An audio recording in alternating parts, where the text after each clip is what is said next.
नमस्कार, बहुत बहुत स्वागत, हार्दिक अभिनंदन। हम लोग 12th का जो ग्रुप ही देख रहे थे, उसके अंतर्गत भाग ब पे हम चर्चा कर रहे हैं। भाग ए को भी हमने बाकी रखा है। लेसन नंबर 1 ही चल रहा है, जिसके अंतर्गत अध्याय 1 में जो जनसंख्या और संगठन के अंतर्गत हम लोग देख रहे थे। आज हम भाषाई संगठन की बात करने वाले हैं। भाषाई संगठन की बात करने से पहले मैं आप लोगों से कुछ बातें बता दूं कि जैसे कि भारत एक भाषाई विविधता वाला देश माना जा सकता है। यहाँ भारतीय संविधान के अंतर्गत 22 भाषाओं को चिन्हित किया गया है या 22 भाषाओं को अनुसूचित किया गया है। अर्थात भारत एक भाषाई विविधता वाला देश है और हम भाषाई विविधता वाले देश के अंतर्गत भाषाई संगठन पर बात करने वाले हैं। भारत के अंतर्गत मूल रूप से यदि हम बात करें डॉक्टर ग्रियर्सन की, डॉक्टर ग्रियर्सन ये एक विद्वान है जो भाषाई विद्वान माने जाते हैं, भाषाई विद्वान माने जाते हैं। डॉक्टर ग्रियर्सन ने यूँ कहते हैं कि मूल रूप से भारत में भाषाई संगठन पर अपने विचार व्यक्त किए हैं। सन 1903 से लेकर 1928 के बीच एक भाषाई सर्वेक्षण डॉक्टर ग्रियर्सन के द्वारा किया गया। डॉक्टर ग्रियर्सन के द्वारा एक भाषाई सर्वेक्षण जो किया गया 1903 और 1928 के बीच में, इस सर्वेक्षण में पता लगाया गया कि देश में 179 तो भाषाएं, 179 तो भाषाएं और 544 बोलियां बोली जाती है, 544 बोलियां बोली जाती है। और भारतीय संविधान के अंतर्गत 22 भाषाओं को चिन्हित किया गया है, 22 भाषाओं को अधिसूचित किया गया है। इन 22 भाषाओं में यदि सबसे बड़ी कोई भाषा है जो आज वर्तमान में भारत के अंतर्गत लोगों के द्वारा प्रयोग की जाती है, 40% लोग सबसे ज्यादा हिंदी का प्रयोग करते हैं। बल्कि में जो संस्कृत है, कृत जो भाषा है, ये नगण्य मानी जाती है। लगभग इसका योगदान बिल्कुल न के बराबर माना जा सकता है। हम बात करें तो आधुनिक भारत के संदर्भ में 22 भाषाओं को सूचित किया गया है भारतीय संविधान के अंतर्गत। यदि अनुसूची भाषाओं के आधार पर बात की जाए तो सबसे बड़ी भाषा तो हिंदी है और सबसे छोटी यदि भाषा कोई मानी जा सकती है तो वो संस्कृत मानी जा सकती है। 2011 की जनगणना के आधार पर हम बात करें तो बोडो मणिपुरी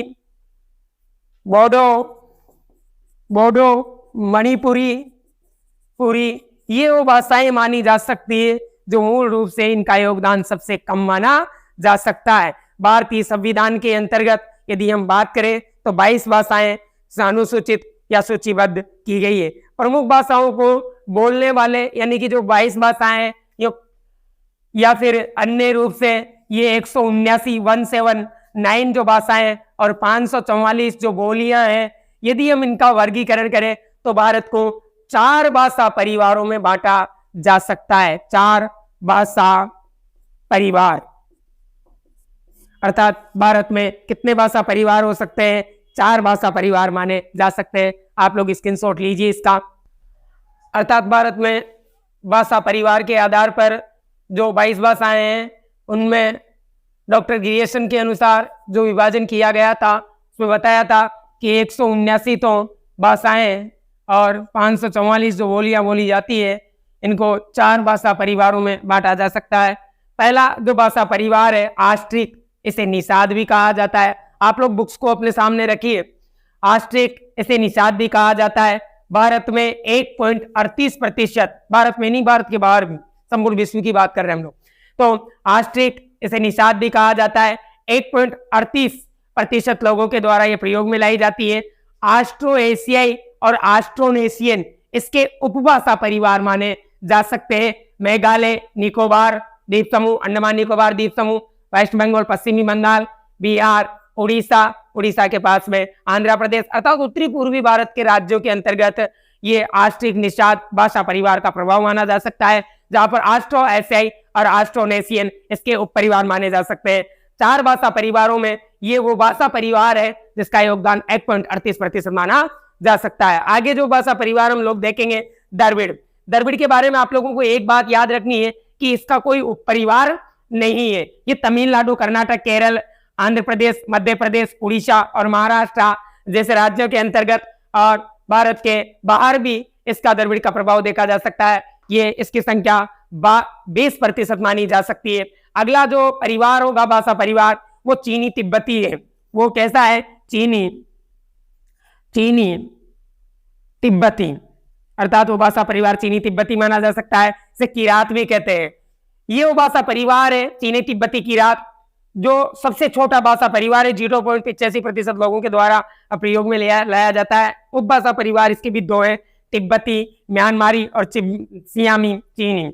यो कहते हैं उत्तरी पूर्वी भारत के साथ में उत्तरी भारत के राज्य जिनमें हम बात करते हैं जम्मू कश्मीर की, इसके नीचे हिमाचल प्रदेश, उत्तराखंड वाले क्षेत्रों में इसका प्रभाव देखा जा सकता है।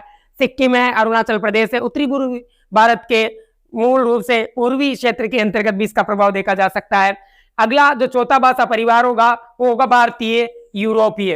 और भारतीय यूरोपीय वो भाषा परिवार माना जा सकता है जो सबसे बड़ा भाषा परिवार है, जिसका योगदान 73% माना जा सकता है। इसे आर्य के नाम से भी जाना जा सकता है। हम लोग क्योंकि भारतीय हैं तो हम भी आर्यों की संतान कहलाते हैं। आर्य वैसे सर्वश्रेष्ठ इसका शाब्दिक अर्थ होता है। इसका उप परिवार है इंडो आर्य, अर्थात भारतीय यूरोपीय आर्यों का एक उप परिवार माना जाता है। इसे इंडो आर्य कहा जाता है। इसकी 3 शाखाएं भी है। ये शाखाएं पूछी जा सकती है, वेरी मोस्ट। ईरानी है, दादरी और भारतीय आर्य माने जाते हैं। भारत के बाहर भी इसका प्रभाव देखा जा सकता है। लगभग भारत के सभी क्षेत्रों के अंतर्गत, जम्मू कश्मीर है, पंजाब है, हिमाचल प्रदेश है, हरियाणा है, हरियाणा के आसपास दिल्ली वाला क्षेत्र है, उत्तरी पूर्वी भारत है, उत्तरी भारत है, मध्य गंगा के मैदान है, उन क्षेत्रों में बसे हुए राज्य हैं। उन राज्यों के अंतर्गत इन 4 भाषा परिवारों का प्रभाव देखा जा सकता है। ये 4 भाषा परिवार है, आप लोगों को इतना ही इनका याद रखना है। पहला भाषा परिवार ऑस्ट्रिक निषाद, दूसरा भाषा परिवार द्रविड़, तीसरा चीनी तिब्बती है किरात, और अगला जो माना जा सकता है भारतीय यूरोपीय, जिसे आर्य के नाम से जाना जाता है। इनमें से यहाँ जो क्वेश्चन बन सकता है कि इनमें सबसे बड़ा भाषा परिवार कौन सा है, तो भारतीय यूरोपीय सबसे बड़ा भाषा परिवार माना जा सकता है। सबसे छोटा भाषा परिवार कौन सा माना जाता है, तो चीनी तिब्बती, जिसे किरात के नाम से भी जाना जा सकता है, ये सबसे बड़ा भाषा परिवार माना जा सकता है। ऐसे 2 क्वेश्चन बन सकते हैं। और हम लोगों की बुक्स में जो दिया हुआ है कि भाषा परिवार कितने हैं, तो आप लोगों को याद रखने 4 भाषा परिवार माने जाते हैं। भाषा परिवारों के बाद में हम लोग आगे जाके भारत के धार्मिक संगठन के बारे में अध्ययन करेंगे कि भारत का धार्मिक संगठन कैसा माना जा सकता है। भाषा के आधार पर यदि धार्मिक संगठन की बात की जाए तो भारत में मूल रूप से ऐसा कहा जा सकता है कि सर्व धर्म समभाव की भावना भारत में पाई जाती है। अनेक धर्मों के लोग निवास करते हैं भारत में। मूल रूप से हम लोग यूं बोल सकते हैं कि यहाँ 8 धर्मों के लोग निवास करते हैं। आप लोग स्क्रीनशॉट लीजिए इसका वाले हैं। अगला जो टाइटल होगा आप लोगों का टॉपिक धार्मिक संगठन। धार्मिक संगठन के आधार पर यदि भारत में बात की जाए तो भारत जैसे भाषाई विविधता वाला देश था, वैसे भारत धार्मिक विविधता वाला भी देश माना जाता है। भारत के अंतर्गत अनेक धर्मों के लोग निवास करते हैं। जैसे हम लोग बात करते थे, हिंदू है, मुस्लिम है, जैन है, बौद्ध है, ईसाई है, जरतुस्त है, अनेक धर्मों के लोग भारत के अंतर्गत पाए जा सकते हैं। जैसे यहाँ लिखा हुआ है कि भारत में सबसे ज्यादा किस धर्म के लोग निवास करते हैं, तो भारत में हिंदू धर्म के लोग सबसे ज्यादा निवास करते हैं। भारत में हिंदू धर्म के लोगों की जो संख्या है वो मुख्य रूप से 79 या लगभग 80% लोग हिंदू धर्म समर्थक माने जा सकते हैं। दूसरे नंबर का पहला सबसे बड़ा धर्म हिंदू है, दूसरा धर्म मुस्लिम धर्म माना जा सकता है, तीसरा धर्म जो माना जा सकता है ईसाई धर्म है, 14% मुस्लिम है, और ईसाई धर्म के लोग 2% माने जाते हैं। 1, 2, 3 तीनों आप लोगों को याद कर रखने हैं। और चौथा सबसे बड़ा धर्म यदि भारत का माना जा सकता है तो सिख धर्म माना जा सकता है। जिस धर्म के लोग ज्यादा पाए जाते हैं किसी देश के अंतर्गत, भारत में नहीं सभी देशों के अंतर्गत ही, यदि हिंदू ज्यादा पाए जाते हैं तो हिंदुओं को बहुसंख्यक कहेंगे, और जो धर्म के लोग सबसे कम पाए जाते हैं, जो संख्या में कम होते हैं, उन्हें हम अल्पसंख्यक के नाम से जाना जा सकता है। बात कर लेते हैं हम हिंदू धर्म की, मुस्लिम धर्म की, ईसाई धर्म की। तो भारत में सबसे ज्यादा जो हिंदू धर्म के लोग निवास करते हैं वो उत्तरी पूर्वी भारत के अंतर्गत है। भारत, पाकिस्तान और बांग्लादेश की सीमावर्ती क्षेत्रों पर जो राज्य फैले हुए हैं भारत के, उन राज्यों के अंतर्गत मूल रूप से हिंदू पाए जाते हैं। हिंदू धर्म के जो लोग हैं उत्तरी पूर्वी भारत में मिलेंगे, पर्वतीय राज्यों के अंतर्गत मिलेंगे, हिमालय पर्वतीय प्रदेश के अंतर्गत हम दक्षिण नीचे गंगा के मैदान की बात करते हैं तो वहाँ हिंदू पाए जाते हैं। दक्कन के पठार में पाए जाते हैं। राजस्थान के अंतर्गत, उत्तरी पूर्वी राजस्थान के क्षेत्र के अंतर्गत ये उत्तरी और पूर्वी राजस्थान के अंतर्गत भी हिंदुओं का घनत्व ज्यादा पाया जा सकता है। दक्कन के पठार में मिलेंगे, गंगा के मैदान में मिलेंगे। यदि हम बात करते हैं मुस्लिम आबादी की, तो भारत में मुस्लिम जो आबादी है जम्मू कश्मीर के अंतर्गत, पश्चिमी बंगाल के अंतर्गत, केरल के अंतर्गत, असम के अंतर्गत, दिल्ली के अंतर्गत और लक्षद्वीप के अंतर्गत इनका घनत्व ज्यादा देखा जा सकता है। तो ईसाई धर्म की यदि हम आगे बात करें तो ईसाई धर्म के लोग सबसे ज्यादा ग्रामीण क्षेत्रों में निवास करते हैं। ईसाई धर्म के लोग ग्रामीण क्षेत्रों में निवास करते हैं, और जितने भी जैन समुदाय के लोग रहते हैं, ये जैन समुदाय के लोग नगरों में निवास करते हैं। बौद्ध धर्म के जो लोग हैं वो सबसे ज्यादा उनका जमाव महाराष्ट्र के अंतर्गत देखा जा सकता है। बात करते हैं ईसाई धर्म की, तो ईसाई धर्म के लोग हैं पश्चिमी तट पर है, गोवा है, केरल है, मणिपुर है, मिजोरम है, नागालैंड है। उत्तरी पूर्वी भारत के राज्यों में और पूर्वी क्षेत्र के अंतर्गत इनका सबसे ज्यादा घनत्व देखा जा सकता है। आगे हम बात करते हैं सिख धर्म के लोगों की, तो आप लोगों को पता है सिख धर्म के जो लोग हैं पंजाब हरियाणा में सबसे ज्यादा केंद्रित है। आज इनका प्रभाव दिल्ली के आसपास के क्षेत्रों में भी दिखाई देता है। जैन धर्म के लोग गुजरात, राजस्थान, महाराष्ट्र के उन प्रदेशों में पाए जाते हैं, अर्थात नगरों में जैन धर्म के लोगों का प्रभाव सबसे ज्यादा देखा जा सकता है। धार्मिक संगठन के अंतर्गत ही हम बौद्ध धर्म की बात करेंगे तो बौद्ध धर्म के लोग सबसे ज्यादा जो पाए जाते हैं वो महाराष्ट्र के अंतर्गत पाए जाते हैं। यहाँ हम लोग, आप इसका स्क्रीनशॉट लीजिए। आगे हम जो बात करने वाले हैं वो श्रमजीवी जनसंख्या का संगठन देखेंगे। लीजिए स्क्रीनशॉट। अब हम श्रमजीवी जनसंख्या का संगठन देखेंगे कि भारत के अंतर्गत जनसंख्या का, श्रमजीवी जनसंख्या का संगठन क्या होगा। लेसन नंबर 1 को हमने प्रारंभ किया था। इस लेसन नंबर 1 के अंतर्गत आप लोगों से क्या क्या चीजें पूछी जा सकती है।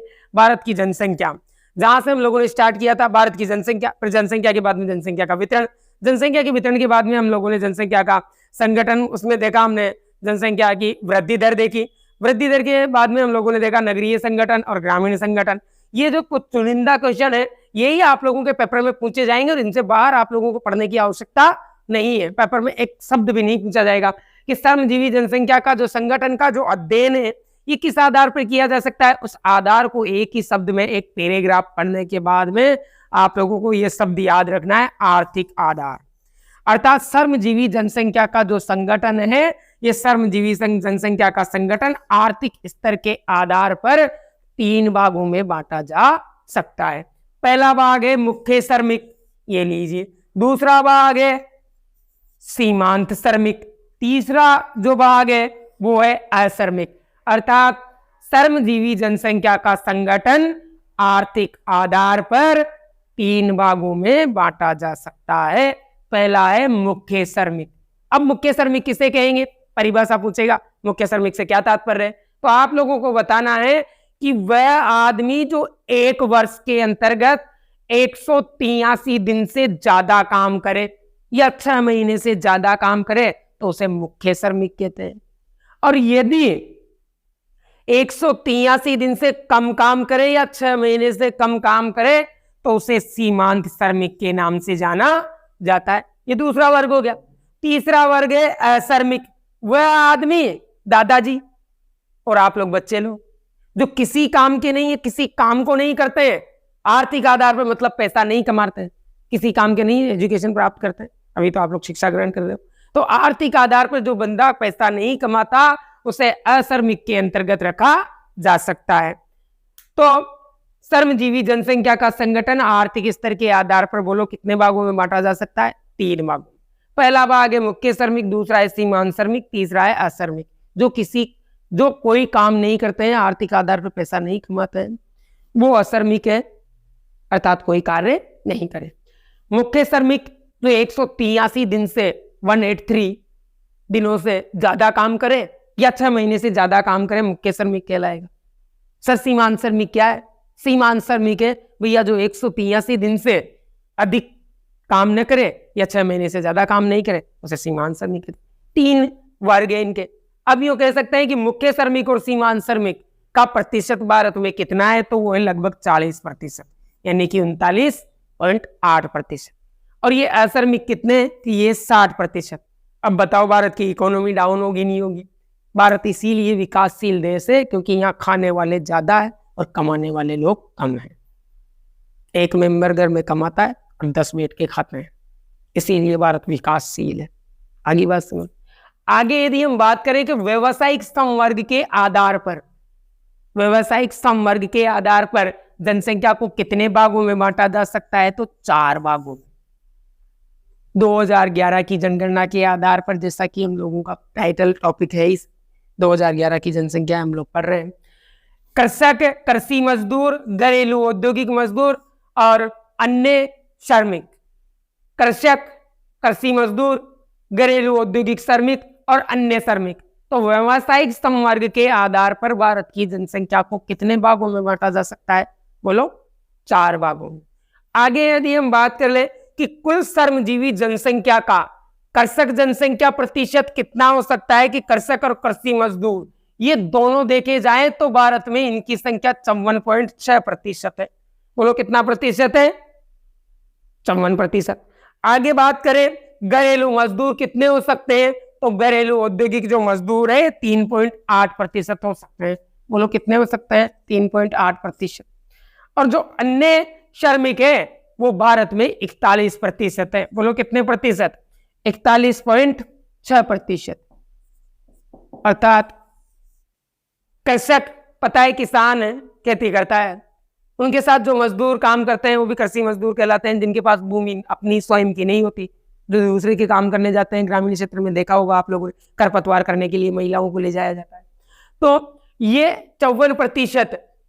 और ये घरेलू और औद्योगिक श्रमिक मात्र 3.8%। और अन्य श्रमिक जिनका पता ही नहीं है कि वो क्या काम करते हैं, मौसम के अनुसार काम करते हैं, कभी तो बरसात में छतरी बेच लेते हैं और गर्मी के दिनों में आइसक्रीम बेच लेते हैं।